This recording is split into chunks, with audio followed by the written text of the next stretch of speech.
राष्ट्रपति द्रौपदी मुर्मू ने सोमवार को बरेली स्थित भारतीय पशु चिकित्सा अनुसंधान संस्थान के 11वें दीक्षांत समारोह में मेधावियों को पदक और उपाधि देकर सम्मानित किया।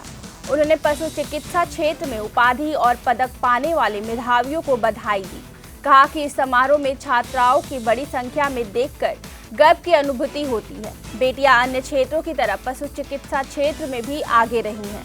यह बहुत ही शुभ संकेत है। यहाँ पढ़ने वाले विद्यार्थियों ने पशु चिकित्सा को अपने करियर को चुना है। आपकी इस सोच में सर्वे भवन्तु सुखिनः सर्वे सन्तु निरामया की भावना रहनी चाहिए। राष्ट्रपति ने कहा कि इच्छावास्यम इदम सर्वम के जीवन में मूल्य पर आधारित हमारी संस्कृति सभी जीव जंतुओं में ईश्वर की उपस्थिति को देखती है। पशुओं से हमारे देवताओं और ऋषि मुनियों का संवाद होता है। यह मान्यता भी उसी सोच पर आधारित है। भगवान के कई अवतार भी इसी विशिष्ट श्रेणी में है। उन्होंने कहा कि चिकित्सक या शोधकर्ता के रूप में कार्य करे तो बेजुबान पशुओं के कल्याण की भावना मन में हो। पशु और मानव में एक परिवार का रिश्ता है। मानव जाति को आगाह किया है कि उपयोग पर उपभोग आधारित संस्कृति ने न केवल मानव जाति बल्कि अन्य जीव जंतुओं और पर्यावरण को अकल्पनीय क्षति पहुंचा सकती है। पशु कल्याण के लिए नियमित रूप से पशु आरोग्य मेलों का आयोजन होना चाहिए।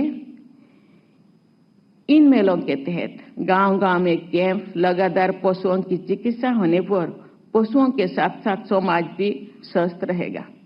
मैं थोड़ा किसान परिवार से जुड़ी हूँ, लेकिन आज गांव-गांव में पशु दिखने को नहीं मिलते हैं। घरेलू पशु जो हम लोगों को खेती में सहयोग करते हैं। आज टेक्नोलॉजी आया, आज ट्रैक्टर, लेकिन कृषि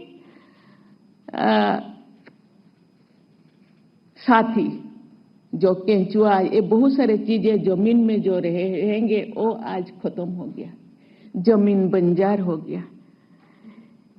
लेकिन उसको हम किस रूप से संरक्षण कर पाए, जमीनों का उर्वरता कैसे हम अच्छा कर पाए, इसी दिशा में सबको सोचना चाहिए। एक किसानों को भी और वैज्ञानिकों को भी, चिकित्सकों को, जनसाधारण को इसी दिशा में हमको सोचना चाहिए, क्योंकि पशु संपदा का संरक्षण, उनका विकास